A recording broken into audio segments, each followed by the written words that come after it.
If you've ever felt like you're just going through the motions, silently accepting the norms and expectations placed upon you, then this video is for you. Have you ever wondered if the way you've been living, playing by the rules, staying quiet in uncomfortable situations, and avoiding confrontation might be holding you back from your true potential? Nietzsche once said, "He who fights with monsters should be careful lest he thereby become a monster." But what if I told you that you're not even fighting in the first place? That many of us have been taught to stay silent, avoid conflict, and suppress our true desires simply to fit in, to keep the peace, and to avoid discomfort. But here's the thing. According to Nietzsche, this path of submission, while comfortable, is exactly what keeps us from living authentically, from finding our true self. In this video, we're going to dive deep into the philosophy of Friedrich Nietzsche and how his bold ideas on confrontation, authenticity, and the will to power can radically change your life. We're going to look at why avoiding conflict isn't wisdom, it's fear, and how, by confronting our fears, we can reclaim our power, our identity, and start living a life full of integrity and meaning. I know, this might sound a bit intimidating, but stick with me. Embracing conflict, as Nietzsche teaches, isn't about fighting for the sake of fighting. It's about standing up for what you believe in, asserting your true self, and breaking free from societal chains that have kept you stuck. If you're ready to discover the courage to step into your true potential and break free from living for others, then keep watching. But before we dive in, don't forget to hit that like button if you enjoy these deep philosophical discussions. Share this video with anyone you think needs a little Nietzsche in their life. And if you're new here, make sure you subscribe and ring the bell so you never miss a video. If you're feeling particularly generous, consider dropping a super thanks. Every bit of support helps us bring more content to you. Let's get started.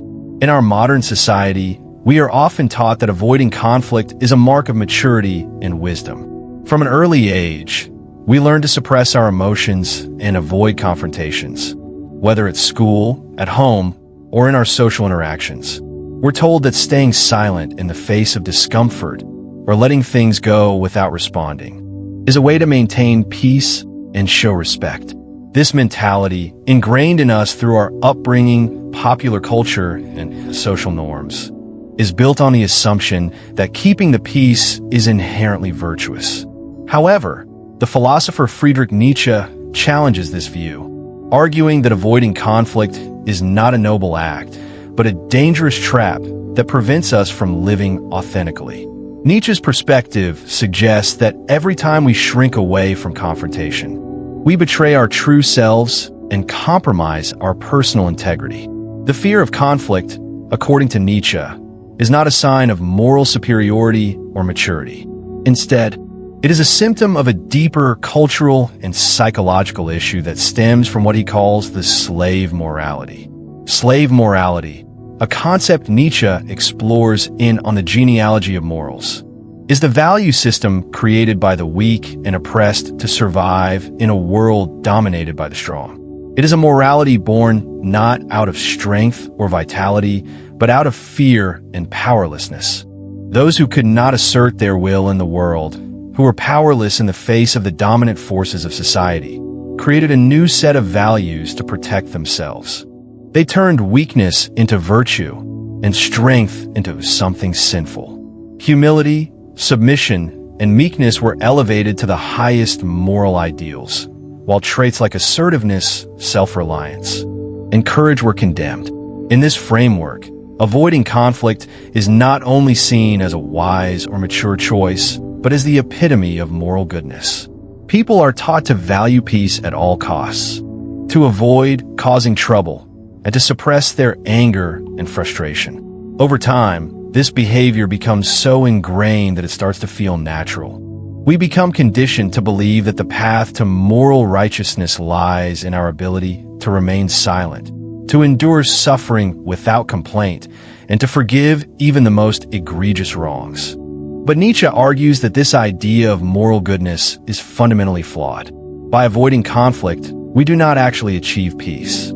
Instead, we suppress the vital energy within us that seeks to assert itself, to express our needs and desires, and to stand up for what is right. Nietzsche argues that this suppression leads to a build-up of resentment and anger. When we choose not to confront issues or stand up for ourselves, we begin to internalize our frustrations. The anger that we suppress doesn't disappear. It turns inward and becomes poison. This poison, Nietzsche claims, manifests as resentment, a corrosive feeling that destroys us from the inside out. Resentment, according to Nietzsche, is the hidden fuel that drives the passive, submissive behavior encouraged by slave morality. It's a form of self-deception, where we justify our passivity by telling ourselves that we are virtuous for not reacting. We tell ourselves that we are better because we don't engage in conflict, that we are nobler because we forgive, or that we are superior because we choose not to argue. But behind these justifications lies an unacknowledged anger or frustration that we are too afraid to confront. This resentment builds over time, and we may find ourselves ruminating on past wrongs, wishing we had spoken up, but too paralyzed by fear to do so in the future. This is not just a personal problem, it's a societal one. Nietzsche argues that the morality of submission and passivity is so deeply embedded in our culture that we rarely question it. From the time we are children, we are taught to avoid conflict. We hear phrases like, "Don't argue," "Be nice," or "Don't make trouble." These messages are reinforced in school, at home, and in the media, shaping the way we perceive conflict and confrontation. We are conditioned to view conflict as something bad, something to be avoided at all costs. This cultural conditioning creates a pattern of behavior where people go through life repressing their true feelings, avoiding difficult conversations, and silently tolerating injustices. But Nietzsche's critique goes deeper than just the avoidance of conflict. He argues that the true danger of this passive, conflict-averse mentality is that it keeps us trapped in a cycle of powerlessness. By failing to confront the issues that matter most, whether in our personal relationships, our work lives, or society at large, we give away our power. The more we submit to this moral framework, the more we lose touch with our own desires, values, and will. In essence, we allow ourselves to be dominated, not by others, but by the fear of confrontation. This fear, Nietzsche claims, becomes a prison. It holds us back from living fully and authentically. This is why Nietzsche is so critical of what he calls slave morality. He doesn't just see it as a passive moral system. He sees it as a system that actively weakens us. It encourages us to deny our natural impulses, to suppress our desires for power, achievement, and self-expression, and to surrender our will to external forces. By living according to the values of slave morality, we are condemned to a life of stagnation and frustration. We may outwardly appear to be good people, but inwardly we are dying. Our resentment grows, our sense of self erodes, and our lives become defined by what we are not willing to confront. The key to breaking free from this cycle, Nietzsche argues, is to cultivate the will to power. The will to power is not about domination or control over others, as it is often misunderstood. Rather, it is about the ability to assert ourselves in the world, to confront challenges directly, and to live in a way that is true to our own values and desires. It is the driving force of life itself, the impulse to grow, create, and transcend our limitations. The will to power is not something we acquire or achieve through external means. It is something that is inherently part of us. It is the force that drives us to break free from the shackles of fear and submission and to embrace our own power. Nietzsche suggests that in order to reclaim the will to power, we must first recognize that our fear of conflict is not a virtue, it is a vice. It is a product of the slave morality that has been ingrained in us from childhood. To free ourselves, we must start by confronting this fear. This doesn't mean that we should seek out conflict or engage in unnecessary fights. Rather, it means that we must learn to assert ourselves, to speak up when something matters, and to stop allowing our fear to control our actions. The journey to reclaim the will to power is not easy. It requires us to confront our own weaknesses, to face the things we have been avoiding, and to challenge the deeply held beliefs that have shaped our behavior. But Nietzsche believes that this transformation is necessary for anyone who wants to live an authentic, meaningful life. The alternative is to remain trapped in a cycle of resentment and powerlessness, living in submission to external forces and never truly expressing our true selves. In order to achieve this transformation, Nietzsche offers a metaphor, the metamorphosis of the spirit from the camel to the lion, and from the lion to the child. The camel represents the spirit that carries the burdens of others, obedient, submissive, and resigned to its fate. The lion is the spirit that learns to say no, that confronts the world and asserts its will. The child, finally, is the spirit that is free from the burdens of the past and the defensive nature of the lion. The child is creative, joyful, and authentic, living by its own values and creating its own path. This metaphor speaks to the journey that each of us must undertake if we want to live freely.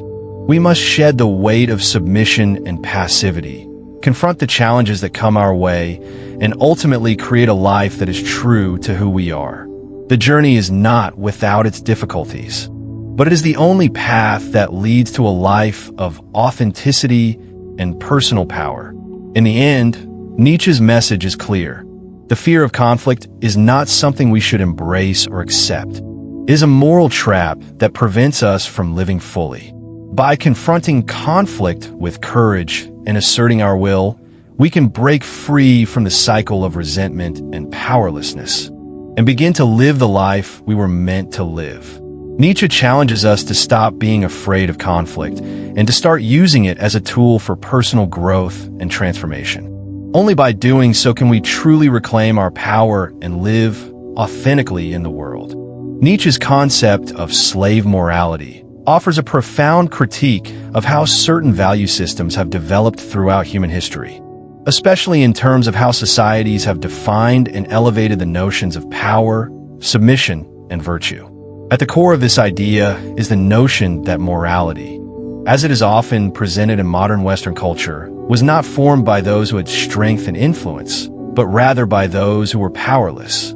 Nietzsche's exploration of slave morality invites us to rethink the way we view moral values, such as humility, meekness, and submission, suggesting that these virtues were not born from a place of pure goodness, but from a deep-seated need to cope with a world that imposed suffering and helplessness on the weaker individuals. To understand Nietzsche's slave morality, it's important to first grasp the context he is addressing, a world where strength, power, and domination were historically considered the highest virtues. In ancient societies, strength wasn't just a personal trait. It was a measure of one's ability to impose one's will on others. Think of warriors, kings, and conquerors throughout history who defined greatness by their ability to control and dominate others. The world was governed by the idea that the strong should rule and the weak should serve. This was not merely a reflection of might, but also of a deeper cultural belief in the natural order of things. However, Nietzsche argues that the powerless, those who could not assert their will, began to resent this system. They were, after all, oppressed by it, unable to take part in the dominant culture's values of power and self-assertion. As a result, these powerless individuals, unable to compete in the battle of domination and control, sought to create their own set of values. They began to frame virtues such as meekness, humility, and submission as moral goods, while framing qualities like strength, pride, and aggression as sinful. Nietzsche refers to this as the inversion of values. Rather than embracing the virtues of strength and courage, the weaker individuals redefined virtue through submission, advocating that the moral high ground lay in turning the other cheek, forgiving, and avoiding conflict. The creation of this new value system was not an altruistic or spiritual move toward true goodness, but rather a survival mechanism. Those who were too weak to dominate or fight back had no other option but to make their submission appear virtuous. Through this manipulation of values, They effectively reversed the moral framework that existed at the time. They no longer saw submission as a weakness, but as a morally superior state, while traits such as strength, power, and courage once considered virtuous were now looked upon as dangerous, aggressive, and corrupt. Nietzsche argues that this moral shift was born out of resentment. Those who were powerless could not fight the strong directly, so they created an entirely new way of seeing the world, one where their inability to act was transformed into a moral victory. This inversion, according to Nietzsche, did not end in the past. In fact, it became so deeply ingrained that it continues to shape modern moral systems and social behaviors. From an early age, children are taught that the proper way to behave is to avoid confrontation, to turn the other cheek, and to be passive and humble in the face of wrongs. These lessons are taught in school, in families, and through religious and social institutions. The societal pressure to conform to these values is immense. If we look around us, many people go through life avoiding conflict at all costs, from a minor argument over a parking spot to larger social injustices. Many people would rather remain silent or passive rather than engage directly.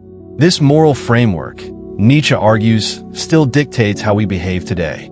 Take, for example, the way we often avoid conflict in relationships. In romantic relationships, it is common to hear the advice that avoiding arguments and staying calm is the key to a successful partnership. The emphasis is often placed on maintaining harmony and peace, even when one partner may have valid grievances. This advice is rooted in the belief that conflict is inherently destructive, that speaking up or standing firm is selfish or rude. This idea is pervasive across many aspects of life, whether it is in the workplace, in friendships, or in politics. People are taught to go along to get along, to avoid rocking the boat, and to pick their battles. The prevailing belief is that peace and quiet, no matter the cost to personal expression, is the ultimate goal. But Nietzsche's view on this behavior is starkly different. He argues that this ingrained submission, which we often call politeness or maturity, is actually an illusion. It is not a sign of moral goodness or virtue. Rather, it is a symptom of the ongoing influence of slave morality. When we suppress our emotions, avoid confrontation, and refuse to assert our needs or boundaries, we do not achieve peace. Instead, we are surrendering our own power. Nietzsche believes that this kind of behavior leads to the repression of personal will, and that over time, this repression grows into resentment. This resentment is not something that fades away. It festers and builds up, often without our conscious awareness. We swallow our anger and frustration, but these feelings do not disappear. They grow stronger, and eventually, they can erupt in harmful ways, either through explosive outbursts or, even worse, through passive-aggressive behavior or apathy. Think about how many times you have stayed silent in the face of an injustice, whether in a personal relationship or at work. How often have you accepted disrespect or mistreatment simply because you didn't want to make a scene? Nietzsche would argue that by doing so, you're not being virtuous.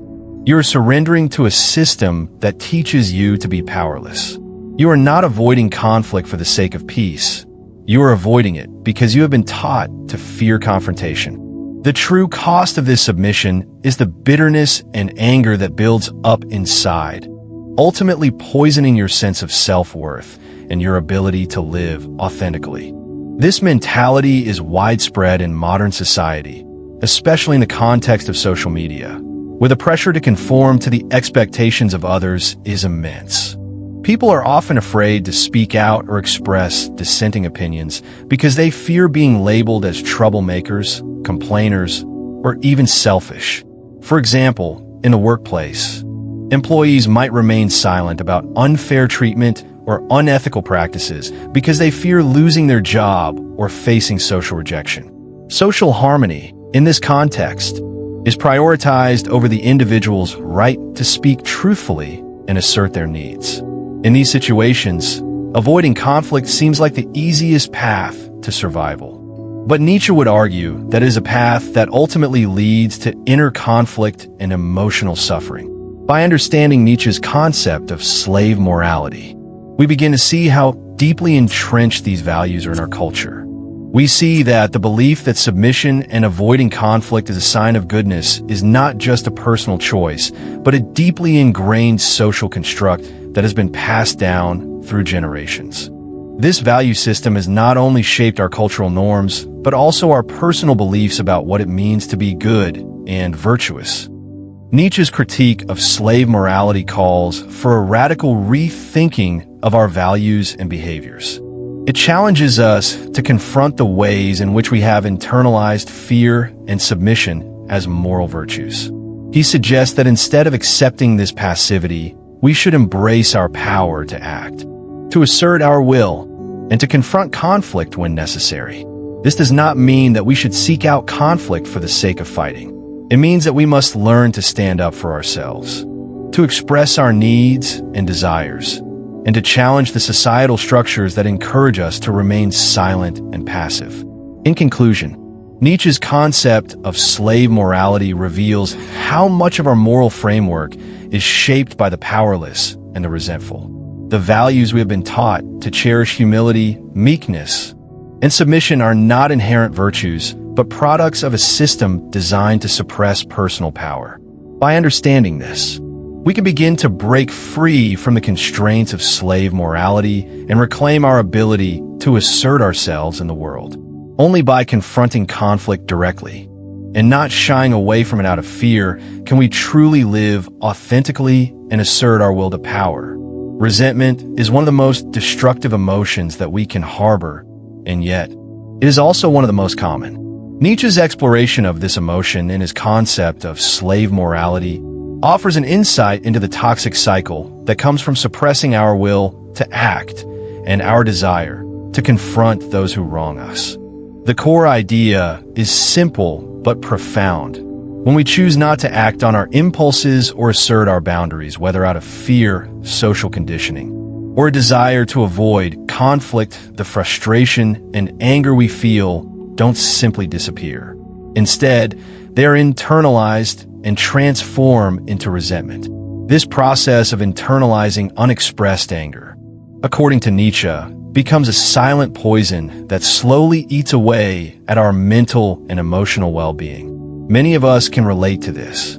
Think about the times in your life when you have chosen to stay silent, whether in the face of a personal slight, a workplace injustice, or a situation that you knew was wrong. How many times have you suppressed the urge to speak up, thinking it would be easier to just let it go? How often have you justified this silence with the thought that avoiding conflict makes you a better person, a more mature person? This is the central idea behind the concept of moral superiority that Nietzsche warns against. We convince ourselves that we are doing the right thing by not confronting the issue at hand, but in reality, we are allowing resentment to take root within us. Nietzsche argues that this passive behavior doesn't lead to peace, as we often think it will. Instead, it leads to a deep inner conflict, a conflict between the anger we have repressed and the justification we give ourselves for not expressing it. This silent battle within us can manifest in many ways. Sometimes, we may feel irritable or bitter about seemingly trivial things. Other times, this quiet anger may result in more serious consequences, like a blow-up at the most inopportune moment or a breakdown in a relationship that we didn't see coming. The reality is that when we suppress our anger, it doesn't just vanish. It grows, often in ways that are harmful to our mental and physical health. Resentment, Nietzsche explains, arises from the frustration of having the impulse to act but being unable or unwilling to do so. This frustration turns inward, and over time, it festers and builds up. In the absence of an outlet, this unexpressed anger becomes more and more toxic. You may find yourself ruminating on past events, replaying conversations in your head, wishing you had said something, or imagining all the ways you could have responded. The more you replay these scenarios, the more you feed the resentment. It becomes a self-perpetuating cycle that makes it even harder to break free from. For example, think of a time when you stayed silent in the face of an unfair situation. Perhaps you were in a work meeting and a colleague took credit for your idea, but rather than calling them out, you remained silent, thinking it would cause too much trouble. Over time, you may have convinced yourself that letting it go was the right thing to do after all. You don't want to be the person who always rocks the boat. But that silence doesn't come without a cost. Days or weeks later, you may catch yourself feeling resentful towards that colleague, or perhaps towards the organization as a whole for not valuing your contributions. The anger you suppressed hasn't gone away, it has merely turned inward, and it has begun to poison your perception of the situation. This resentment builds over time, slowly eroding your sense of self-worth and your relationship with your work environment. This example demonstrates how resentment doesn't just affect one aspect of our lives, it spreads. It impacts our relationships, our mental health, and our overall outlook on life. When we are resentful, we tend to view the world through a lens of bitterness, and we start to expect more wrongs, even when none are being done. This mindset creates a cycle where we become more and more entrenched in our negativity, believing that the world is unfair or that people are out to get us. This can lead to a sense of powerlessness, as we feel like we have no control over the events or people that trigger our resentment. But the most insidious part of resentment is that we often do not recognize it for what it is. Instead of acknowledging that we are angry or upset, we justify our silence with moral high ground. We tell ourselves that we are better people for not confronting others, for not creating conflict, for taking the high road. We might even believe that by suppressing our anger, we are embodying virtues like patience, wisdom, or kindness. Nietzsche challenges this view, arguing that it is a lie we tell ourselves to avoid facing the truth that the moral superiority we claim is actually a cover for our own fear and weakness. This justification, Nietzsche argues, is part of the moral framework that the slave morality imposes on us.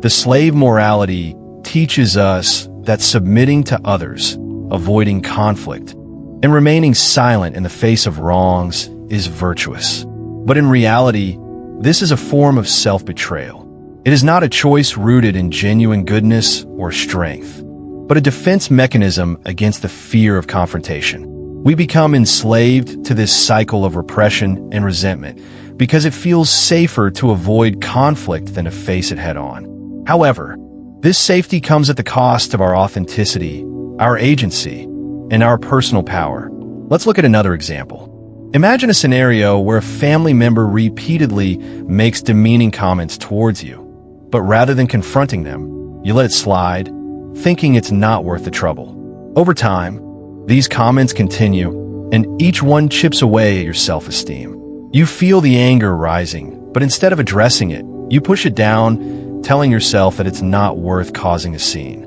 Eventually, you find yourself resenting that family member, even though you've never expressed your true feelings. You may even start distancing yourself from them or harboring negative thoughts every time you interact. This silent resentment, which you have never voiced, builds over time. And instead of improving the relationship, it gradually erodes it. Nietzsche's insight here is crucial. By avoiding conflict, we do not avoid damage, we only allow that damage to fester. The more we suppress our emotions, the more they turn inward and poison us. In the long run, this is far more destructive than confronting the issue head-on. Confrontation, while uncomfortable, is a necessary part of living authentically. It allows us to express our needs, defend our boundaries, and maintain our integrity. Avoiding conflict, on the other hand, leads to resentment, which builds up like a silent poison that makes us ill from the inside out. Nietzsche's argument is not that we should seek conflict for the sake of it, nor that we should confront every situation with anger and aggression. Rather, he is calling for a deeper engagement with our own emotions. He wants us to recognize that avoiding confrontation and suppressing our anger is not virtuous, it is self-destructive.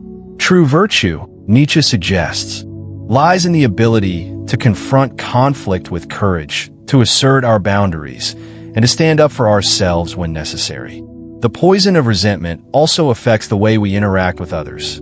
When we do not express our feelings and allow resentment to grow, we often begin to withdraw from others. We may find ourselves becoming more cynical, less trusting, or even passive-aggressive. The relationships that we could have nurtured with honesty and openness become tainted by the unresolved anger we carry inside. This leads to a vicious cycle. The more we repress our anger, the more resentful we become, and the more resentment we harbor, the less able we are to engage meaningfully with the world around us. Nietzsche's call to confront conflict is a call to take responsibility for our own emotions. It is a call to stop pretending that silence in the face of injustice or disrespect is morally superior. When we suppress our anger or frustration, we are not avoiding harm, we are simply postponing the inevitable. Eventually, the anger will find a way to express itself, often in unhealthy ways. To truly live authentically, Nietzsche urges us to face our anger, to express it constructively, and to reclaim our power by confronting the situations and people who challenge us.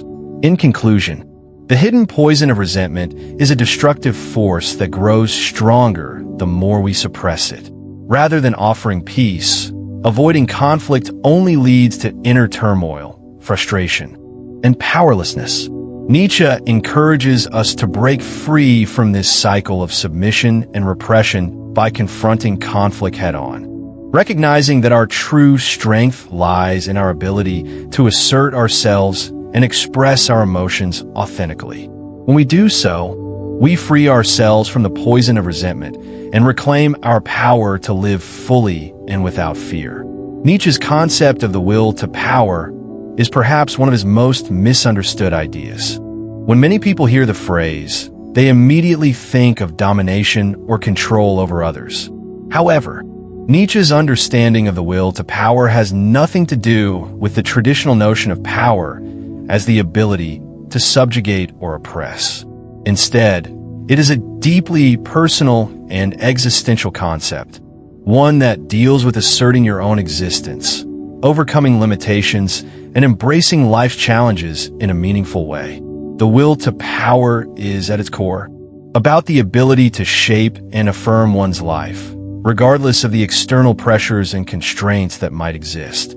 To fully grasp Nietzsche's idea of the will to power, it's essential to understand that it is not about imposing your will on others, but about asserting your own individuality and personal sovereignty. In a world that often tries to define us, where we are pressured to conform to societal norms, to meet expectations that have been set for us, the will to power is about breaking free from those confines and living authentically.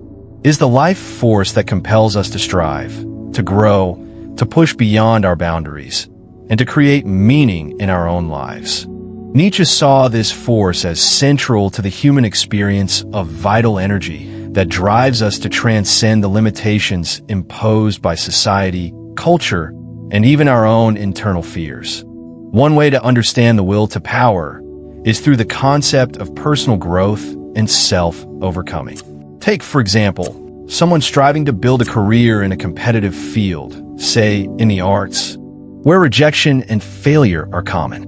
The will to power in this context would not be about outshining others or asserting dominance over them, but about continually overcoming one's own limitations. It's the drive to continue creating, even when faced with setbacks, and to express oneself authentically despite societal pressures or critiques.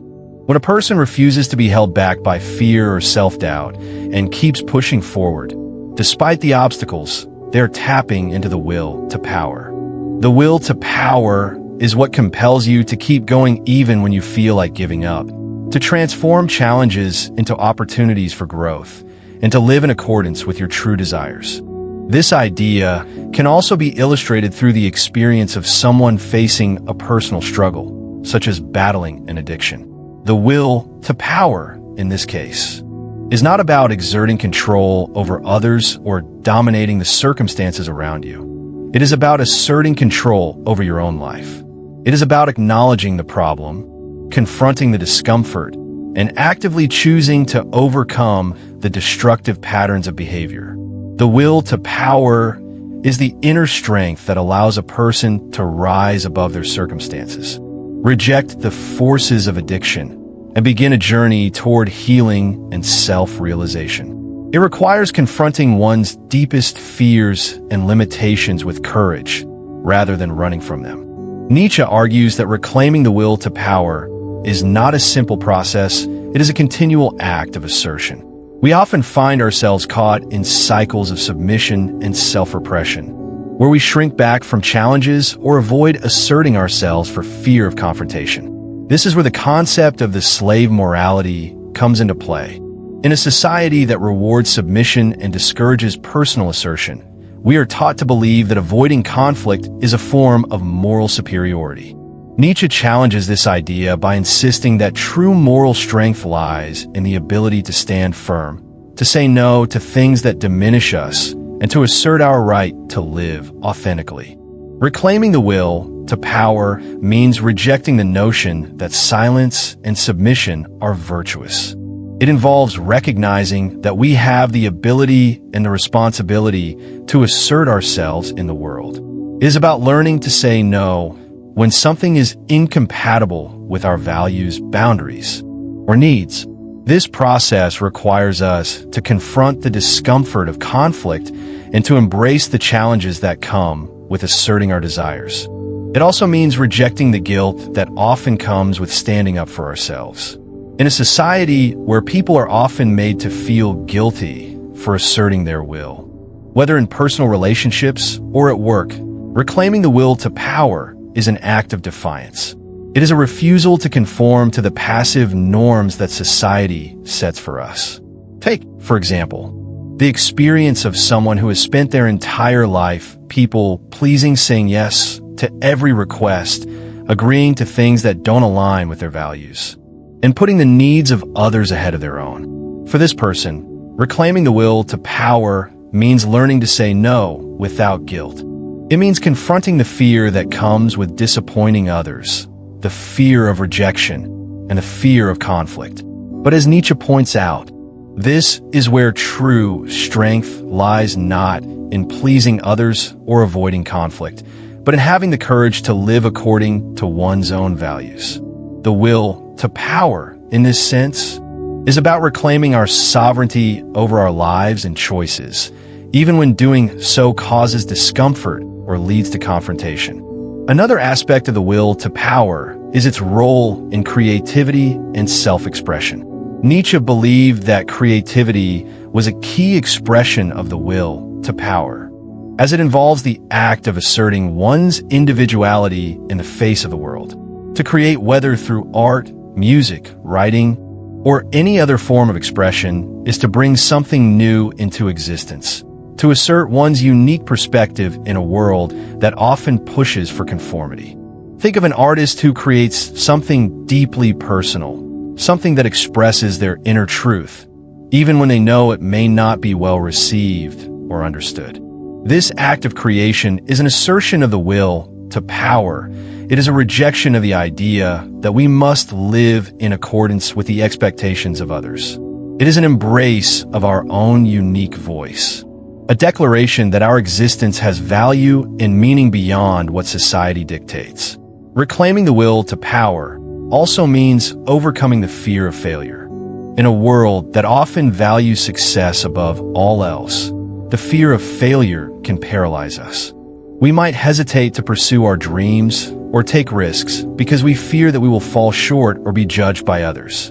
Nietzsche's philosophy encourages us to confront this fear head-on. The will to power is about embracing failure as a natural part of growth, as a stepping stone on the path to personal and creative transformation. Rather than being defeated by failure, we can use it as an opportunity to learn, adapt, and push ourselves further. This principle is central to the process of self-overcoming, which is one of Nietzsche's most important concepts. Self-overcoming is the process by which we transcend our current limitations and evolve into a more complete version of ourselves. It is not about eliminating weakness or imperfection, but about embracing the challenges that allow us to grow. In order to self-overcome, We must actively confront the parts of ourselves that we find difficult or uncomfortable, such as our fears, insecurities, and doubts. The will to power is the force that drives this process, giving us the strength to confront our limitations and turn them into opportunities for growth. One of the most powerful aspects of Nietzsche's will to power is its emphasis on living authentically. In a world that is full of distractions, expectations, and external pressures, it can be easy to lose touch with who we really are. The will to power calls us back to ourselves, encouraging us to live in accordance with our deepest values, desires, and instincts. It requires us to look beyond the superficial judgments of others and to focus on our own inner truth. This process of self-affirmation is at the heart of Nietzsche's philosophy. Living authentically is not about conforming to societal standards, but about asserting our unique perspective and contribution to the world.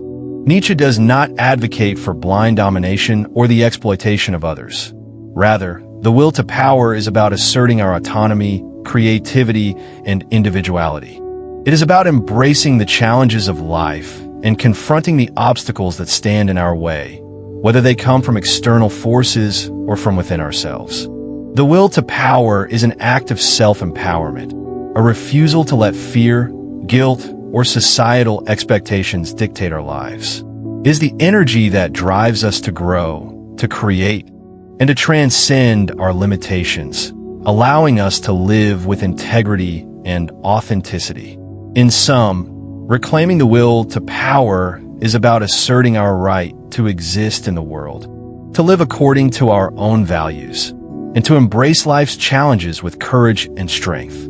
It is about confronting the limitations that have been imposed upon us, whether by society, culture, or our own internal fears, and choosing to live beyond those limits.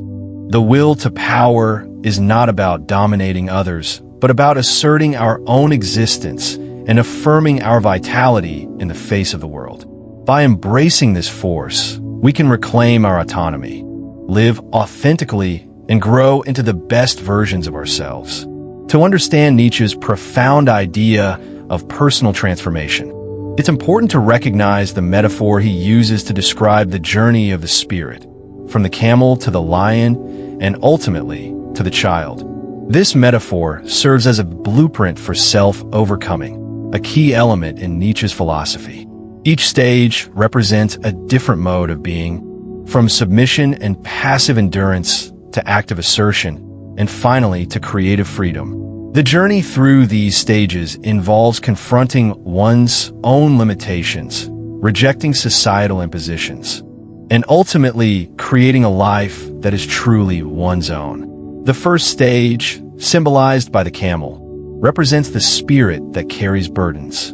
This metaphor is powerful because it captures the essence of how many people live their lives, bearing the weight of external expectations, societal norms, and the demands of others. The camel's role is to endure. It does not question the burden it carries.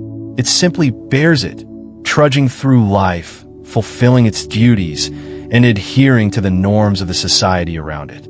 There is strength in the camel's endurance, but this strength is not creative or transformative. The camel is reactive, responding to the world by simply following its established path.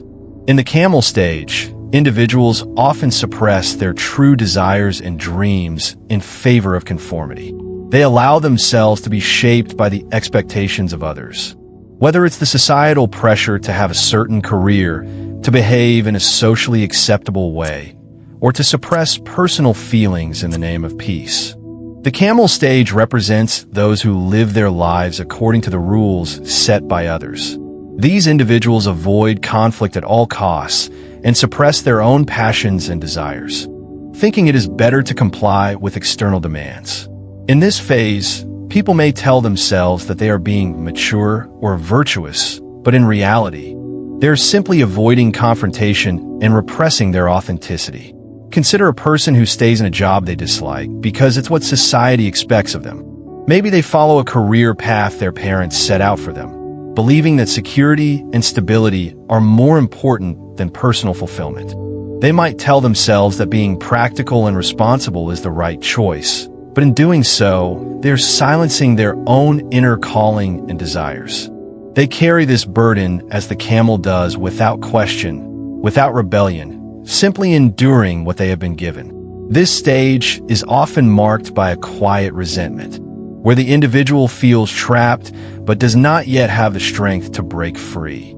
The second stage of transformation, symbolized by the lion, represents the awakening of personal power and independence. The lion is the spirit that says no. This is the stage where the individual begins to confront the external pressures and expectations that have been imposed on them. The lion rejects the burden that the camel so passively accepted. It stands firm, asserting its boundaries, and refuses to live according to others' values.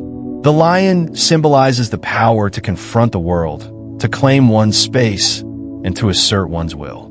In this stage, the person begins to break free from the constraints of slave morality, the morality that tells us we should always be meek, humble, and subservient.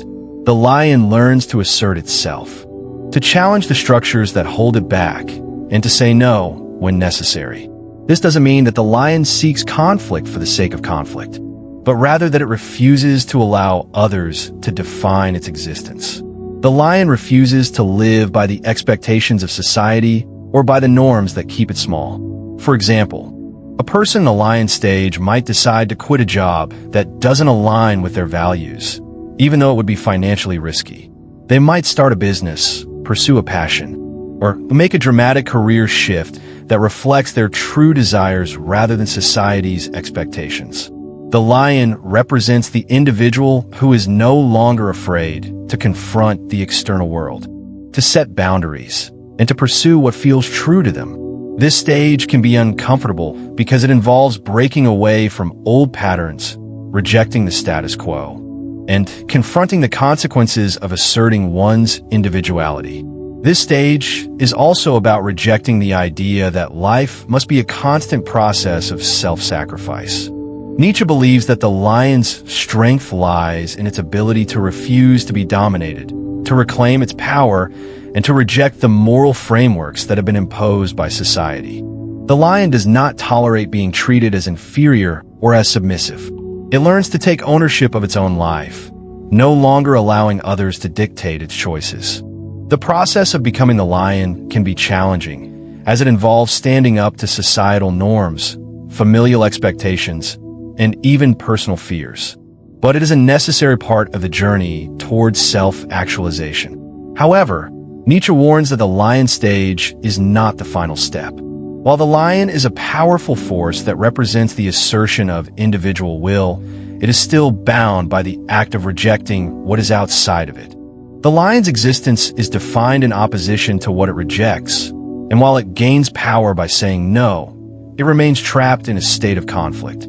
The lion must eventually transcend this stage in order to fully realize its potential. The third and final stage of transformation, symbolized by the child, represents the ultimate freedom and creativity. The child is free from the burdens of the camel and the reactive nature of the lion. It is not defined by what it rejects, but by what it creates. The child is characterized by joy, spontaneity, and creativity. In this stage, the individual is no longer constrained by external expectations or the need to assert boundaries. The child represents the spirit that has transcended conflict and is now focused on creation, on living authentically and freely. The child's existence is not reactive but proactive.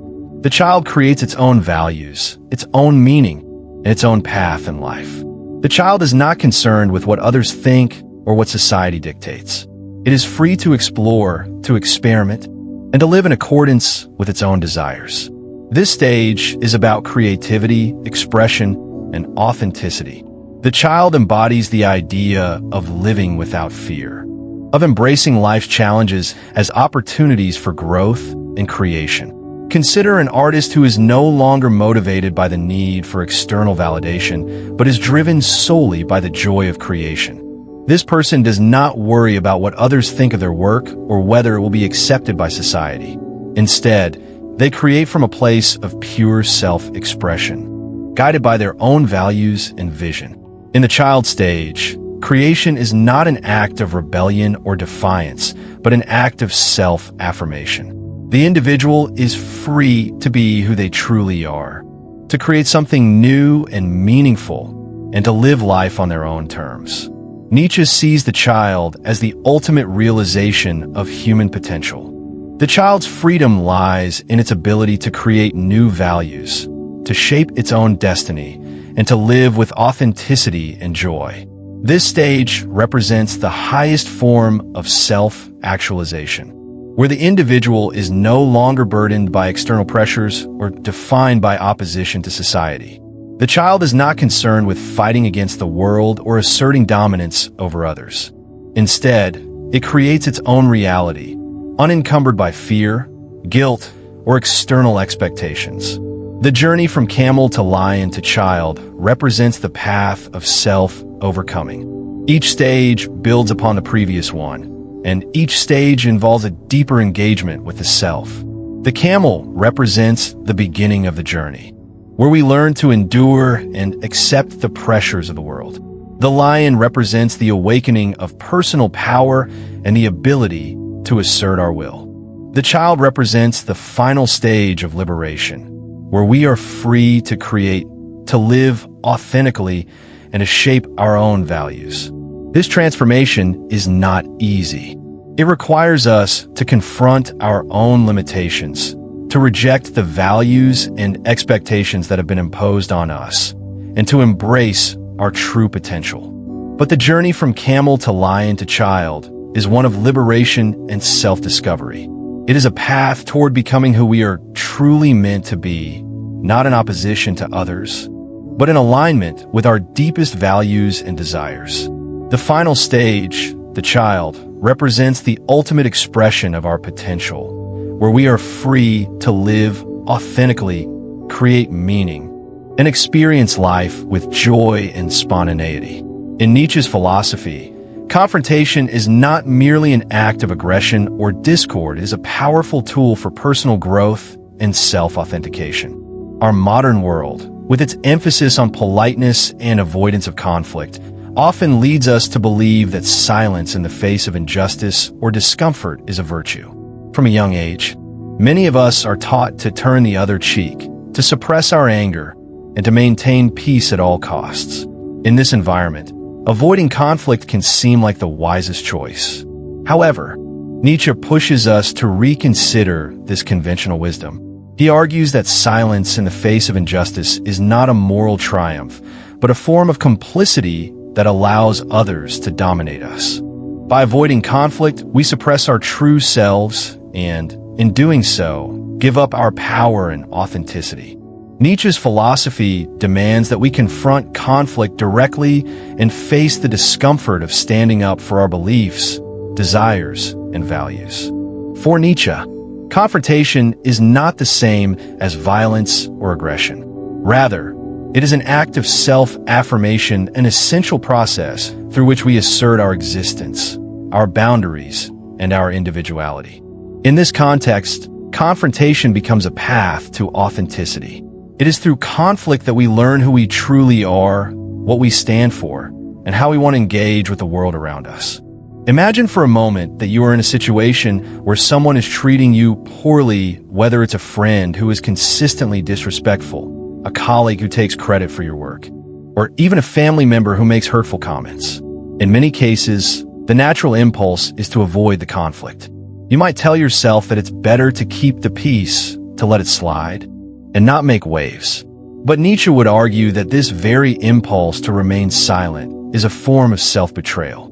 Every time we suppress our true feelings or refuse to stand up for ourselves, we are reinforcing a cycle of submission that diminishes our integrity and power. In this way, silence is not neutrality or virtue, it is complicity. By avoiding confrontation, we allow the unjust behavior to continue unchecked, and we become passive participants in our own oppression. Take, for example, a situation in the workplace. Imagine a colleague who constantly takes credit for your ideas during meetings, never acknowledging your contributions. In an environment where conflict is discouraged, you might avoid confronting this person, choosing instead to remain silent, thinking that speaking up would be seen as petty or confrontational. But what happens when you remain silent in such a situation? Over time, resentment builds up. You begin to feel more and more disempowered, as if your voice doesn't matter. Your silence, intended to avoid discomfort or conflict, ultimately leads to a loss of self-respect and a feeling of powerlessness. Nietzsche would argue that it is through confrontation, by asserting your right to be heard and recognized, that you reclaim your power and affirm your worth. Standing up for yourself in this instance may be uncomfortable, but it is necessary for preserving your integrity and asserting your true self. This dynamic can also play out in relationships. Often, we suppress our true feelings in romantic relationships to avoid conflict or to maintain harmony. We might let small issues build up, telling ourselves that it's better not to rock the boat. However, this avoidance creates an internal tension that can erode the relationship over time. When we fail to confront our partner about the things that bother us, we are not preserving peace, we are sacrificing our authenticity. Nietzsche believes that true love and deep connection are built on the ability to confront and engage with one another honestly, to express our desires, needs, and boundaries. Without confrontation, relationships become shallow and inauthentic, as both parties suppress their true selves in order to avoid discomfort. On a broader scale, Nietzsche's idea of confrontation as a path to authenticity extends to the way we engage with societal structures. In a world that often encourages conformity, it is easy to feel as though we must follow the established norms, even when they conflict with our personal values. For example, consider the pressure to succeed in a capitalist society, where individual worth is often measured by financial success, professional achievements, and social status. Many people feel the weight of these expectations and, in an attempt to avoid conflict with societal norms, suppress their desire to live differently. They might pursue a career or lifestyle that does not resonate with their true passions, simply because it is what is expected of them. Nietzsche would argue that in order to live authentically, we must confront these societal pressures. We must have the courage to reject the values imposed by society and assert our own path, even if it means facing criticism or rejection. Confrontation, then, is not about creating conflict for its own sake or seeking to dominate others. It is about affirming our right to exist as we truly are, to express our unique values, and to engage with the world from a place of strength and integrity. It is through confrontation that we come to understand ourselves more deeply. When we face conflict, we are forced to question what we truly value and why. This process of self-examination helps us clarify our beliefs, our boundaries, and our desires, allowing us to live in alignment with our true self rather than in submission to external pressures. This idea of confrontation as a path to authenticity also requires a certain level of emotional maturity. It is not enough to simply confront others when we feel slighted. We must do so with awareness and courage. Confrontation, when done from a place of genuine self-assertion, is not about attacking or belittling others, but about expressing our needs and boundaries clearly and respectfully. It is about speaking our truth without fear of judgment or rejection.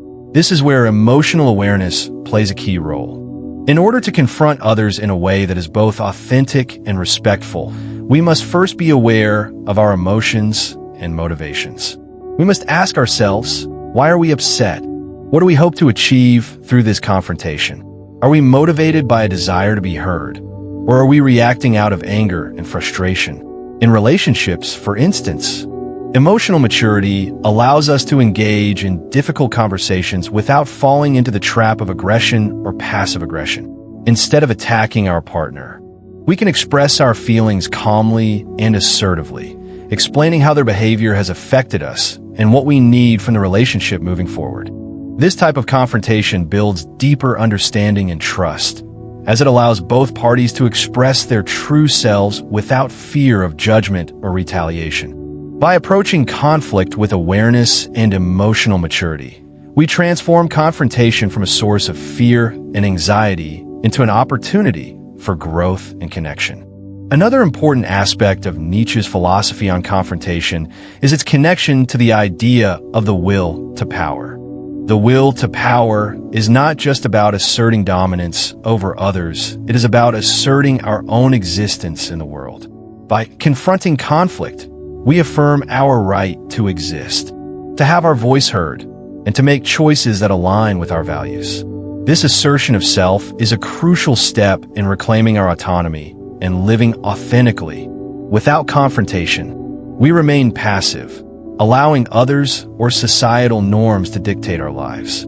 Confrontation, therefore, becomes an act of self-affirmation, as it forces us to take ownership of our lives and our choices. Confrontation also serves as a catalyst for personal growth. By facing difficult situations head-on, we develop the resilience and self-confidence needed to navigate future challenges. Each time we confront conflict with awareness and courage, we expand our capacity to handle adversity and grow stronger in the process.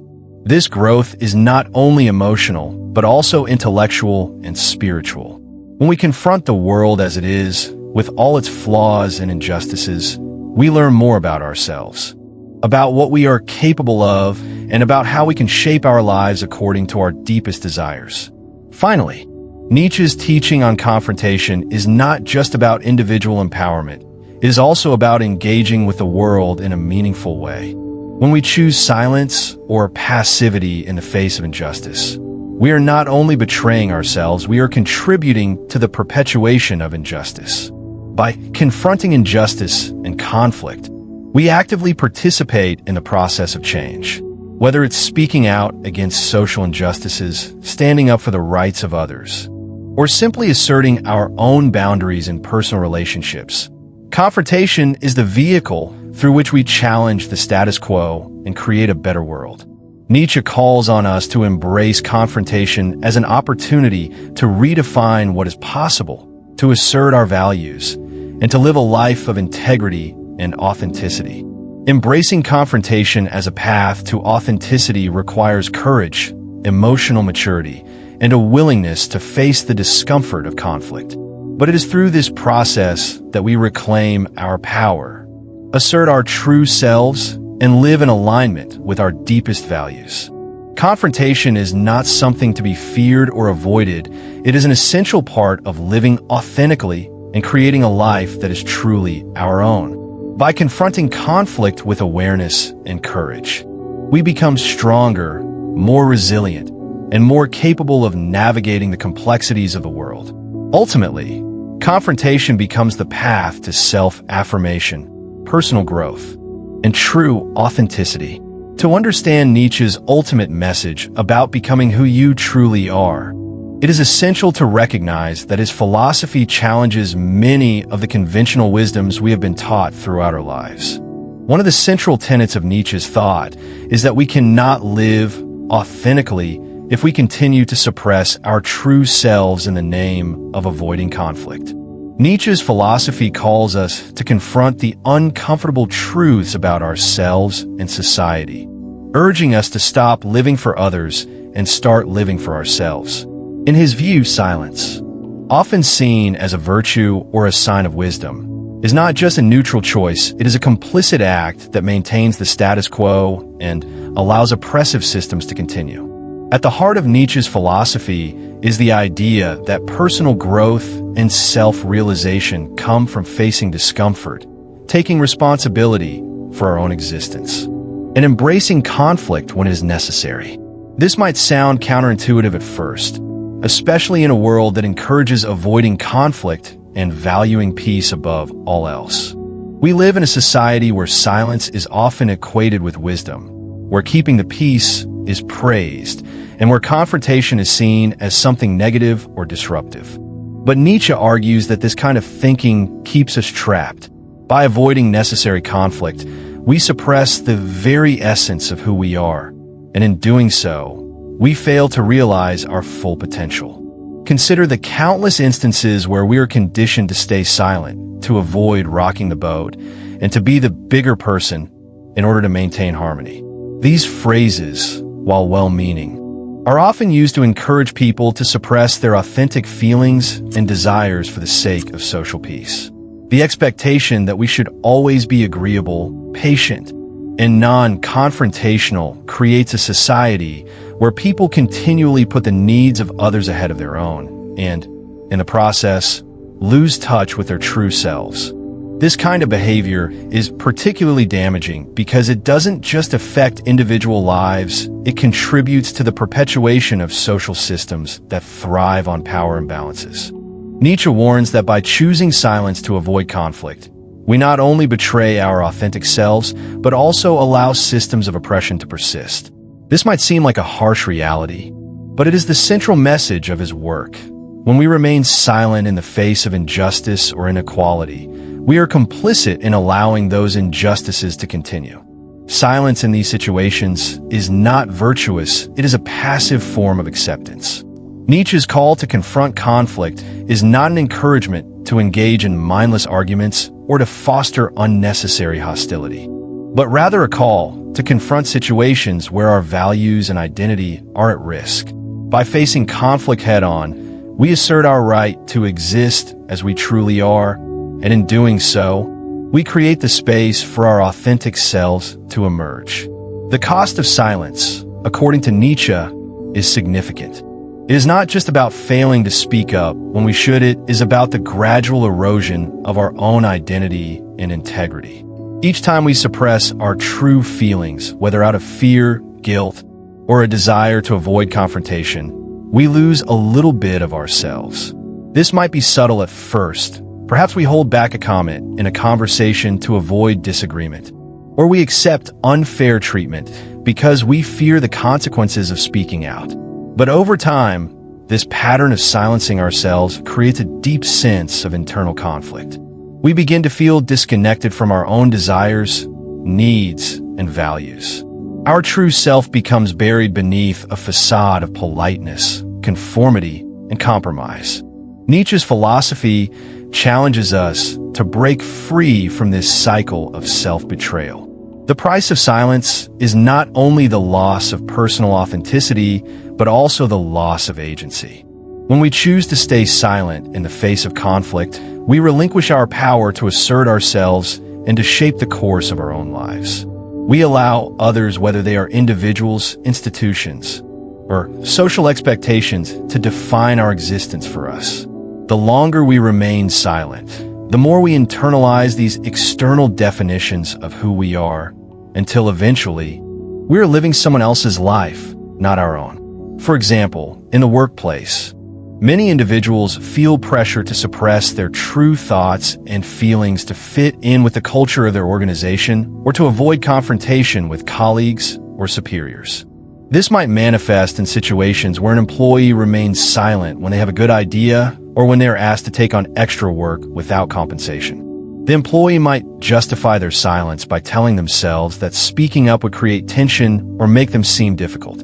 However, by staying silent, the employee not only fails to assert their value, but also reinforces the power dynamics in the workplace. They allow the system to dominate them, rather than taking an active role in shaping their own career and work environment. This kind of behavior is not only disempowering for the individual, but also contributes to the perpetuation of unjust or inequitable practices within organizations. The same dynamic can play out in personal relationships. Many people find themselves suppressing their true feelings in romantic relationships, friendships, or family dynamics.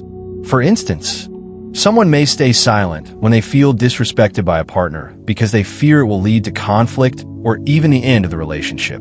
In this case, silence is often mistaken for maturity or understanding. However, by not addressing the issue, the person sacrifices their own emotional well-being and allows the behavior to continue unchecked. Over time, this leads to resentment, emotional distance, and a sense of disconnection. Nietzsche argues that this suppression of one's true self is not virtuous, it is self-destructive. True authenticity in relationships comes not from avoiding confrontation, but from expressing one's feelings honestly and directly, even when it is uncomfortable. One of the key insights from Nietzsche's philosophy is that the path to self-realization is a deeply personal and courageous journey. It requires us to confront not only the external forces that shape our lives, but also the internal fears and doubts that keep us from asserting our true selves. Nietzsche's call to stop living for others is a call to take ownership of our lives and to embrace the responsibility that comes with personal freedom. It means choosing to live according to our own values, even if that means facing rejection, judgment, or discomfort. The path to becoming who we truly are is not an easy one.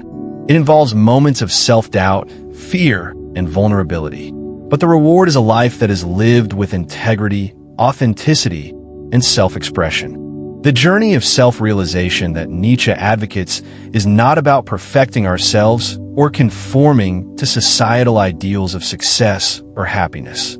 It is about living true to who we are, regardless of how others may perceive us.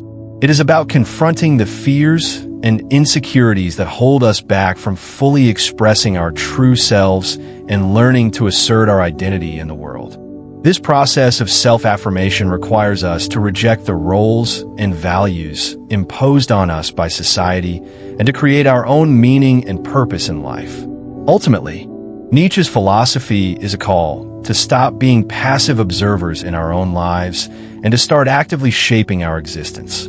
It is a call to confront the discomfort of conflict, to face the fear of rejection, and to live in alignment with our deepest desires and values. The price of silence is the loss of self-authenticity and personal power. By choosing to confront conflict and assert our identity, we reclaim our lives and begin to live with integrity and purpose. In a world that often encourages submission, conformity, and silence, Nietzsche's message is radical. True freedom and self-realization come not from avoiding conflict, but from embracing it as an essential part of the journey toward authenticity.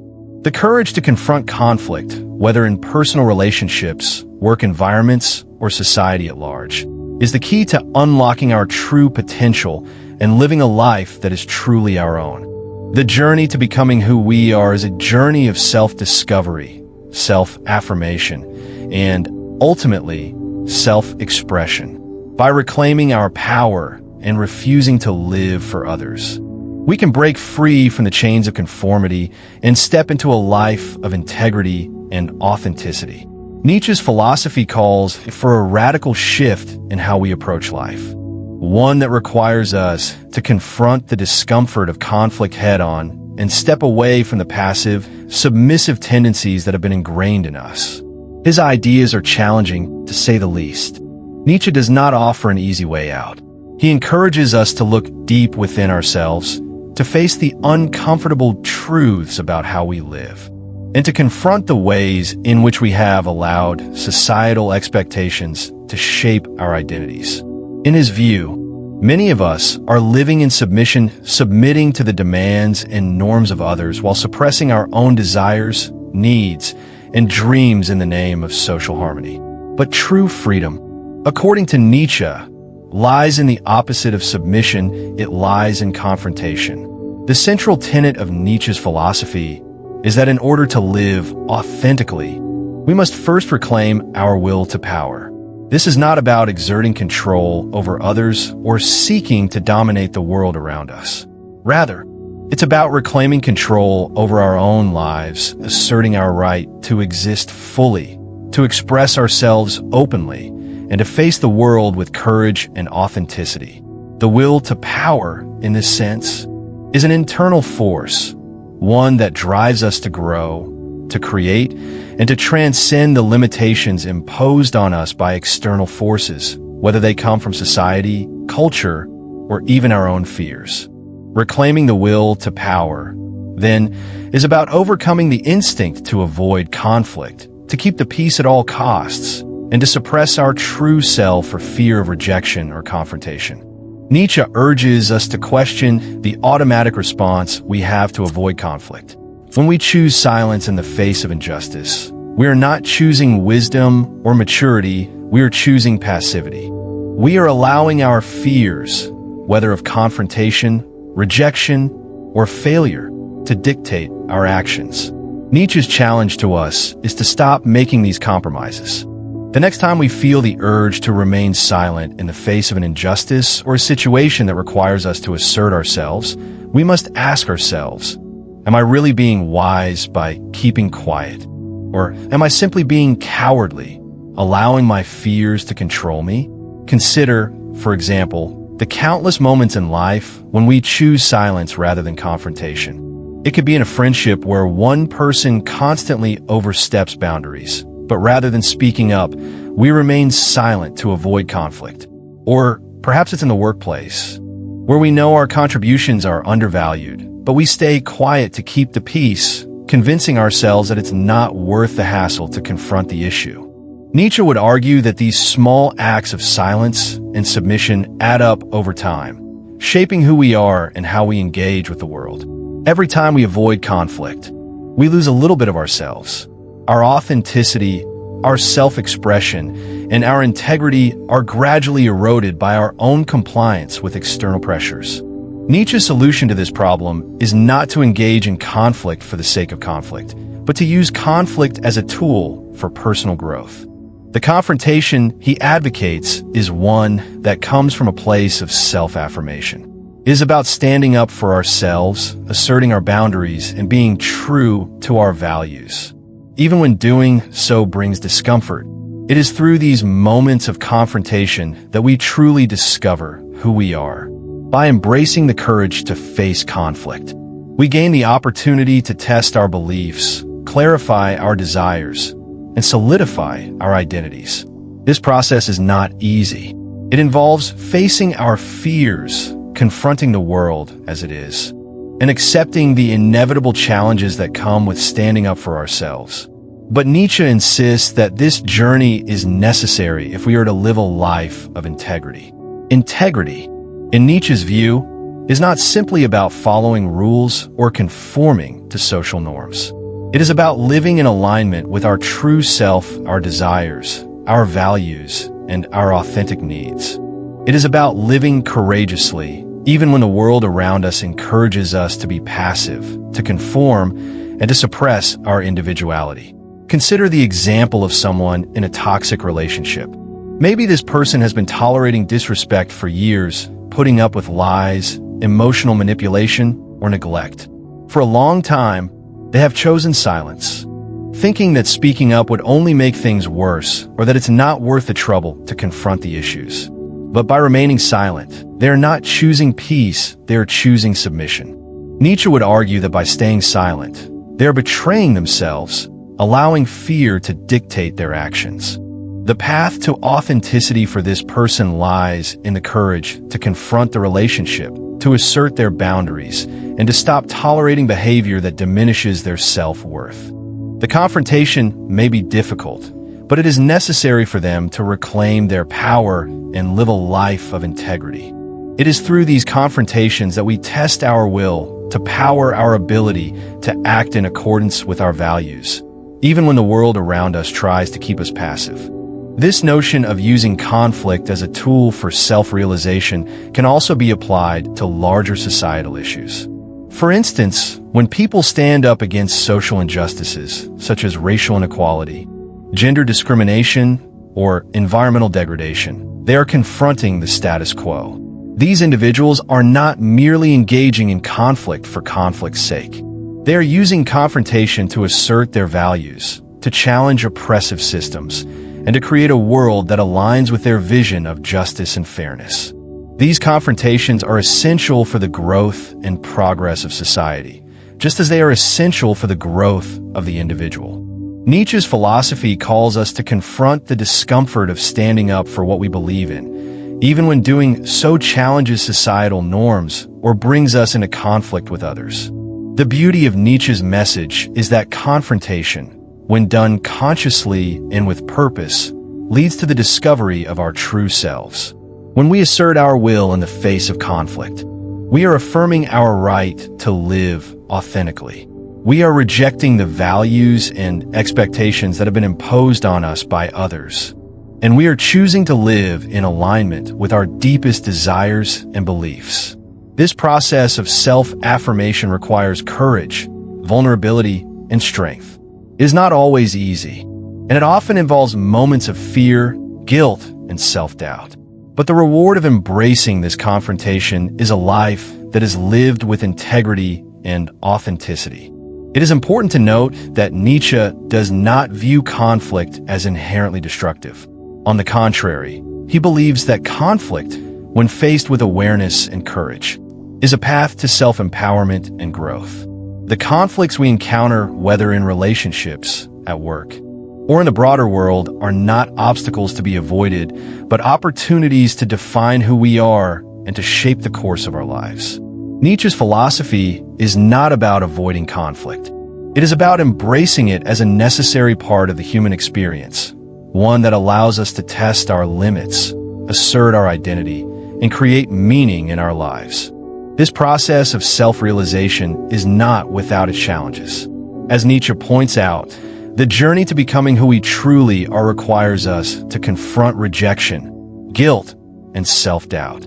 We must be willing to face the discomfort of standing up for ourselves, to endure the criticism and judgment that often accompany confrontation, and to accept the consequences of asserting our values.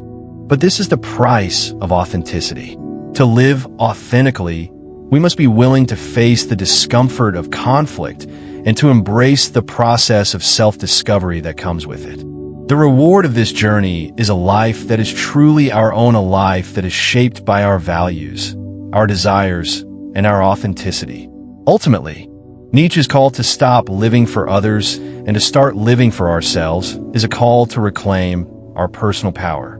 It is a call to confront the fears and limitations that hold us back from living fully, and to embrace the discomfort of conflict as a tool for personal growth.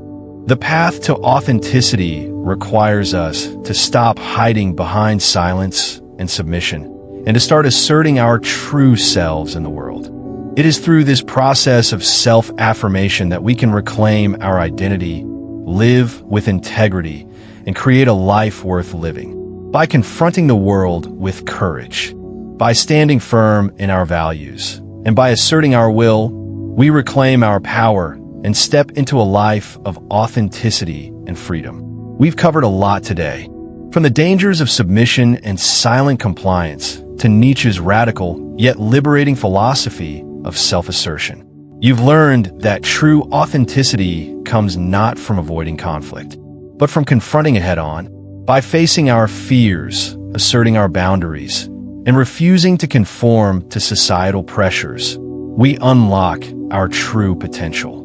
Nietzsche's teachings are not for the faint-hearted, they are a call to arms, urging us to live courageously and authentically, to stop playing by the rules set by others, and to reclaim our right to live fully. I hope this video has given you some food for thought.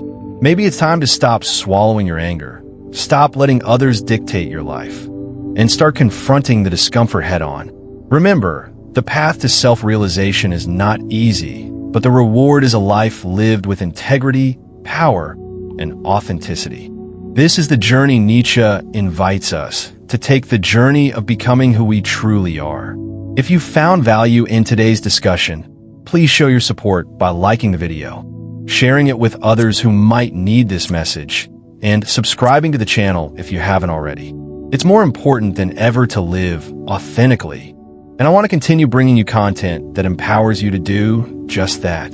And if you feel so inclined, consider dropping a super thanks to help support the channel. Your generosity keeps these videos coming. Thank you for being here, for watching, and for taking the first steps toward confronting your fears and embracing your true self. Remember, it's never too late to start living for yourself. And the best part is that it all begins with one simple choice: to confront, to assert, and to break free. Keep fighting the good fight. And I'll see you in the next one.